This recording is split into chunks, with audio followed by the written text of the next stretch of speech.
Welcome to In the Spotlight. I'm Abigail Pogrebin.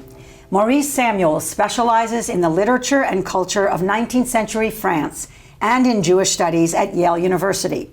Since 2011, he has directed the Yale Program for the Study of Anti-Semitism, a recipient of a Guggenheim Fellowship and the Cullman Center Fellowship at the New York Public Library. He has authored several books, including The Betrayal of the Duchess, and most recently, his new book, which we are going to talk about today, Alfred Dreyfus, The Man at the Center of the Affair. Welcome. Maury, you said I can call you Maury. Yes, please do. Thank you so much, Abby. It's a pleasure to be here. It's a pleasure to be with you. So I want to start with who Dreyfus was, because I think many people think they know who he was, but they haven't returned to the history books in a while. Yeah. Okay. So Alfred Dreyfus was an officer in the French army, and at the end of the 19th century, in 1894, the French army discovered that there was a traitor in its midst. They found a document offering to sell military secrets to Germany. That was factual. There really was. They found this document of a French officer offering to sell military secrets to Germany. Suspicion immediately fell on Dreyfus, who just happened to be the only Jew on the army's general staff. They arrest him. In a hasty 3-day court-martial, they find him guilty based on almost no evidence, a superficial similarity of handwriting. And before you continue, he had actually accolades, he had done well. Yes, I mean, he had been nothing but successful in his whole military career. It was a kind of, rise through the most prestigious schools and attaining... Not a grandstander, kept his head down. No, he was a kind of reserved, shy, timid person from a well-to-do Jewish family. He was originally from Alsace in eastern France, which we can talk about. That kind of enters into the affair. Yeah. So they accuse him of treason, the worst crime imaginable for him, find him guilty, and deport him for life to the brutal prison colony of Devil's Island off the coast of South America. Which is truly a hellscape. Hellscape. When you describe that, it's like I was physically uncomfortable reading it. It's riveting. I was really shocking. uncomfortable writing it also, because it had been a former lepers colony. They cleared out the lepers. He was the only prisoner, guarded day and night. No one spoke to him. No one spoke to him, but they watched him all the time. He suffered from all kinds of tropical diseases. They chained him to his bed at night, so huge insects were crawling all over him, biting him. He couldn't even move. He survives that for 5 years, which is really incredible. Wow. While his devoted wife and brother, who are really heroes in this story, Lucy and Mathieu, his older brother. You'll pronounce that better. Yes. It's Matthew. Yes, Matthew. They lead a campaign to clear his name. And at first, nobody believes them. Even the Jewish community, mostly, for the most part, think he must be guilty if the army said he was guilty. But slowly, evidence comes to light that he had been framed for this crime. Let's pause here. Yeah. You did that very well, very efficiently. Thank you. So before we leave Devil's Island, and I know we're kind of rushing rushing ahead to the punishment, but it's just so shocking. Yeah. Was there a justification for why this was so draconian? Was it the crime itself, or do you feel like there was some, like, almost answering a thirst for revenge? Right. Well, so there are two things I would say. First of all, this was a time of heightened tension between France and Germany. So France had lost the Franco-Prussian War in 1870, had lost the eastern provinces of Alsace and Lorraine, so including where Dreyfus was born. And he witnessed Prussian troops, German troops, invading his hometown of Mulhouse. And that's what, in fact, motivated him and a lot of people in his generation to join up, to become super patriots. It's a little bit like after 9/11, I would say, is the equivalent. So he was part of that generation that was super patriotic. All they wanted was revenge on Germany. So yes, when it turned out that a French officer was a traitor, that pushed everyone's buttons. The other element is anti-Semitism. So starting in the 1880s, France saw a huge rise in anti-Semitism after having been the country that was probably most open to Jews before that point in the 19th century. France was in fact the first European country to give full civil rights to the Jews during the French Revolution in 1790 and 91. And it was an outlier in that regard. It was an outlier. It was way before. Jews in most of Germany, for instance, didn't get citizenship until unification in 1870. Even in England, Jews couldn't sit in parliament, for example, until the 1850s. So France was really ahead of the curve. The French Jews, like Dreyfus's family, were the most integrated. And in fact, Dreyfus was not alone in being a Jewish officer in the French army. There were something like 300 Jewish officers at that time.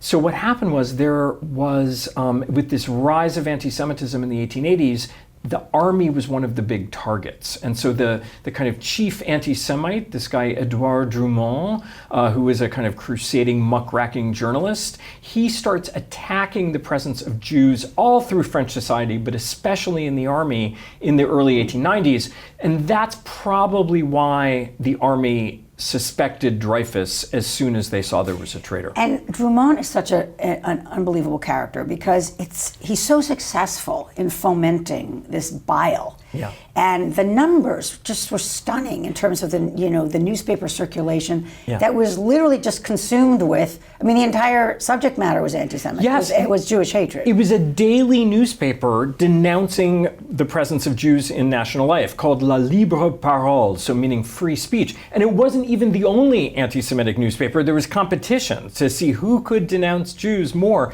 even though Jews were 0.2% of the French population at the time. So obviously, before we get back to the story, there's tremendous resonance reading this now, because if I had read it, 7 months ago, pre-October 7th, I would have just felt like this was some antiquated, almost antique, sad, terrible, but would never touch us. Yeah. And there's something about the kind of mob, not just mentality, but energy that begins to happen, that as you describe it, that really, it shook me. Yeah, and that was one of the things that, I wrote this before October 7th, but that really strikes me now is how quickly that can happen. So France went from being the country where Jews felt the most secure, the most at home, where they had reached the highest levels of the arts, of the university, of business, of the army, and then how quickly that changed in the 1880s, where anti-Semitism then became really pervasive in France. And before this happens, what kind of a Jew is Dreyfus? Yeah, so that's one of the things I really try to look at in the book. He's often referred to, even by other scholars, and Hannah Arendt is an example of this, as an assimilated Jew. I try to push back on that in the book. I say a better term is an integrated Jew, because for me, and I think in general, assimilated implies you've given up your Jewish identity in order to join the majority culture. That was not true of Dreyfus and his family. So they were fully Jewish. He himself was not a religious person. He was a kind of scientist, rationalist. But they attended synagogue on major holidays, on yahrzeits. He and his wife were married in the Grand Synagogue of Paris by the chief rabbi of France, who was a family friend. Yeah. Everyone in the family married other Jews. His children married other Jews. So this is not It's not irrelevant. No, and this is not a family that had given up their Jewish identity. For them, being French and being Jewish was not a zero-sum game. You didn't have to give up your Jewishness to become French. For them, being French and being Jewish went hand in hand. Talk about how devastated he was by this accusation. It really struck me that it kind of unraveled his identity in an instant. Completely. I mean, for someone like him who was so intensely patriotic, being accused of treason was the worst thing that he could be accused of. And he had no idea why he was being accused. The army didn't even tell his lawyers what the evidence was against him, which was in violation even of military jurisprudence. So he was completely devastated. And another thing I was really trying to explore in the book is, what do you do in a circumstance like that? And you're in this hellscape of Devil's Island. You have no idea, has the world forgotten about you? They think you're guilty of the worst crime imaginable. It was incredibly painful for him to know that these soldiers who were guarding him thought he was a traitor, because he would have hated himself too if he had been a traitor. And so what do you do? And I look at like what got him through. And it seems like the letter writing was a lifeline of a certain kind. Totally. The letters to his wife, who was really an amazing person also, and really they knew that their letters would be examined, so they're very careful in the letters, but she really sustains him with this idea of her love and the love of their two little children, the idea that he has to survive in order to clear his name, that he owes that to himself, to the family, to France. And he wrote a lot. So he wrote, he kept a diary that was later published, and he read. So he taught himself English on Devil's Island to read Shakespeare in the original. This was like part of his, and so he really was just an incredibly admirable person. And I feel like a lot of the historians tend to diminish him, say that he missed his own affair. He was a minor player. It all played out while he was, on Devil's Island. But in fact, if he had not fought day by day to stay alive, the truth would never have come to light. So you say that part of why you wrote this book was to return him to the center of his own story, which I love. Just in terms of the exoneration, that it feels like took just so much enterprise, because they were basically unraveling a huge cover-up. So I know we don't want to give away all of it, because it really is like a detective story. But basically, it seems like those who perpetrated this cover-up panicked and kind of doubled down. That's exactly what happened. They realized they didn't really have evidence, so this one guy starts forging documents incriminating Dreyfus. This eventually comes to light, along with the identity of the actual traitor, who was this sort of dissolute nobleman. I say in the book that Dreyfus was the least likely person to commit treason. He was from a wealthy family. He was incredibly sober and sort of, by the book, whereas this other guy had traitor written across his face. What's his name again? His name is Ferdinand Walsen Esterhazy. And he even it's not exactly for Hollywood. No, he has like a kind of, this like evil mustache. Well, that's for Hollywood. Yes, the mustache. Yes. So this evidence comes to light that they had forged all the evidence against him. They eventually realize they have to overturn the first verdict, bring him back for a second trial. They realize is the judges? Yeah, the army and the government, And so in 1899, they bring him back from Devil's Island to France. He stands trial again, but it's still a military court-martial, and he's found guilty again. Incredible. With no evidence. And at that point, they give him a pardon, and then he's eventually, I'm spoiling, but he's eventually completely exonerated in 1906. And that's 1906? Yeah, 1906. When he did take the stand, do they call it taking the stand in France? He was kind of underwhelming. Yeah. Right. I mean, wasn't a sympathetic character. In what way? And did that hurt him? Yeah. So he was not someone who knew how to play to the media. And this was a time when the media was really taking off. So there were all these daily newspapers, multiple daily newspapers in every city in the world. All these reporters descended on the small town of Rennes in northern France. And so everyone was watching. He had just come from Devil's Island. He's stick thin. They have to pad his He's almost uniform. Unrecognizable. He's gone completely gray, even though he's 35 at that point. He's missing teeth, so his speech is affected, and he basically hasn't spoken for 5 years. So, and he just cannot play this other part. So he's incredibly reserved, and people say he's not sympathetic. That's not how I would see him if I were, there were a few moments where he showed indignation that kind of played well. So, but that really hurt him too. He was sort of in a way too honorable, I think, to play a role, and that hurt him. Emile Zola. Yeah. Can we talk about he played such a pivotal role. He was a novelist. Yeah. And was he a friend of his? Or no, he didn't know him at all. He was in fact something of an anti-Semite himself before. He had written a kind of anti-Semitic novel about the stock exchange just a couple years before. But he was outraged at how at what had happened to Dreyfus, at the miscarriage of justice, and at the way that the anti-Semites and the right wing were manipulating this affair to bring down the Republic, basically, to attack liberal democracy. So he got involved, and that was a really decisive moment for the Dreyfus arts, for the partisans of Dreyfus. He wrote a series of articles culminating in a blockbuster article with the banner headline, "J'accuse," I accuse, where he really blew the lid off the case, exposed the framing, the cover-up. And that was a blockbuster.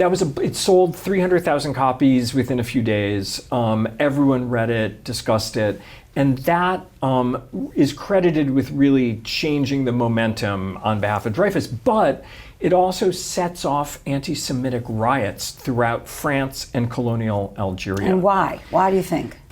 So that's one of the things I try to look at in the book also, is what motivated people to oppose Dreyfus even when it seemed like he was innocent. And there are a few different answers. I think for some people, they felt like the integrity of the army should never be challenged, no matter what. So, yes. So what Zola did was kind of a sacrilege. That it was a sacrilege. He was hurting France by even exposing opening the case. Truth. Yes, that it would destroy the army that had staked its credibility on this false charge. So that was part of it. And then I think also just pure anti-Semitism. I think a lot of people in France felt that Jews did not form part of the nation. They shouldn't be part of France. And so there were, demonstrations throughout the country. And I think then as now, anti-Semitism served a purpose. It was whipped up by populist firebrands on the far right at the time, who used it to further their own anti-Republican ends. And even some Jews who had watched the case closely, you say they didn't want to celebrate, at least not overtly. Yeah, so at first, I think most Jews were kind of horrified by this charge. They assumed he must be guilty, and they just kind of put their heads down and thought, okay, this is terrible, but, it could happen. With a few exceptions. So there was a Jewish parliamentarian named Reinach, who from the beginning knew that this could not have been the case, that a Jew like Dreyfus would never have committed treason. So there's a small band of devoted followers, most of whom were Jewish. And then later, when evidence emerges and the case becomes a big, popular crusade, then Jews really do play a leading role in the case. And one of them was Léon Blum, who was the first Jewish socialist and prime minister of France. You say that some scholars of Dreyfus even go so far as to deny the importance of anti-Semitism to the case. Why would that be? Yeah, so I wouldn't say they totally deny the importance of anti-Semitism, but they minimize it. And it's true, there is a debate over why Dreyfus was accused to begin with. And there are other factors. So he was seen as a modernizer within the army, and so the kind of old boy, old guard didn't like that aspect of him. And so some scholars say, no, being Jewish was sort of secondary. He was really accused because he was a modernizer. I tend to think that, first of all the Jews were modernizers. So the two kind of aren't completely distinct categories. But also there's no denying that the reason that not just the reason why he was accused, but the reason why people took such an interest in the case was very clearly because he was Jewish and because of anti-Semitism. I mean, it also seems to ignore the climate that you had just described, which exactly was like kind of a fomenting of this. Right. So yeah, you sometimes, even though, everyone knows that anti-Semitism was at play, some people tend to say, no, that it was a kind of secondary phenomenon. It wasn't, but it was a major phenomenon, and it was the major driving force why this turned from just a case of military espionage into an affair. Well, you said that it wouldn't have been an affair without the anti-Semitism. I just want you to go a little deeper on that. Yeah, so, the Jews were provided a kind of test case for liberal democracy at the time. So this was a time at the end of the 19th century when poor immigrant Jews were flooding into Western countries like France, like the United States, like England. And they were a challenge for these new kind of democracies that were defining themselves not based on race and religion, but being theoretically open to anyone. So it's not a coincidence, I think, that this case preoccupied people, because that's really what was at stake at the time. Was France a Catholic, white Catholic nation, or was it a universalist nation open to everyone? And Jews were, the Jewish question was what brought that tension to the surface. And you say, I mean, France was captivated, but so was the world, and Jews in the most far-flung places. You talk about the shtetl kind of fixation on this case. Was almost like People magazine, every chapter of it. So it just explained what was happening. Well, two things. So first of all, everyone around the world was fascinated by this case, and everyone else in the world assumed he was innocent. So there was a lot of outrage. Even in Tsarist Russia, which was not so nice to the Jews, they were kind of outraged at the anti-Semitism in France during this case. So there was a lot of scrutiny of France, horror, outrage at the anti-Semitism, including in the United States. And it's very interesting because this was a time of racism in the United States. So it didn't stop people from saying, no, but that is outrageous, what's happening in France, and then overlooking the fact that there were people being lynched in the United States. But it was especially fascinating for Jews at the time. And I devote a chapter of the book to looking at how Jews around the world examined the case. And I think you're referring to this very funny short story by the Yiddish writer Sholem Aleichem, called The Dreyfus Affair in Kasrelevka, in this sort of fictional shtetl where he shows that That didn't become a musical. No, it could have, but so it's like everyone was obsessed with this case. They were following the one guy who subscribed to a newspaper to the post office every day so they could get the news. And that people really, Jews around the world, really identified with Dreyfus. And I kind of argue it was a turning point in Jewish identity, really, around the world. Well, for Theodor Herzl, I mean, there is this story. You disappoint me a little bit because you say it's a bit apocryphal, but that this was the story that galvanized him to fight for a Zionist state. Yeah, so there's some truth to it in that he was a reporter who covered the degradation scene of Dreyfus. And I don't think we talked about that before, but there was this incredibly dramatic moment. That ceremony, where shattering. After the first conviction, he's marched around the perimeter of the École Militaire in Paris. They break his sword, rip his epaulets. 10,000 people are screaming death to Judas. Wow. Herzl was a reporter for a German language newspaper covering that event. Was he there? He was there and covered it. Later, he would claim that that was the moment that he had the idea for Zionism, that he said, if Jews aren't even safe in liberal France, they need their own country. They won't be safe anywhere. It turns out he had actually had the idea before that, and in fact, his coverage of his early coverage of the affair didn't really, say that Dreyfus was innocent. So he just kind of covered it. Maybe it's something that never left him. Yes, and it was, and it clearly made a good story. It was a good mythic founding moment for Zionism because there was some truth to what he was claiming. It was a moment when a liberal democracy was turning against the Jews.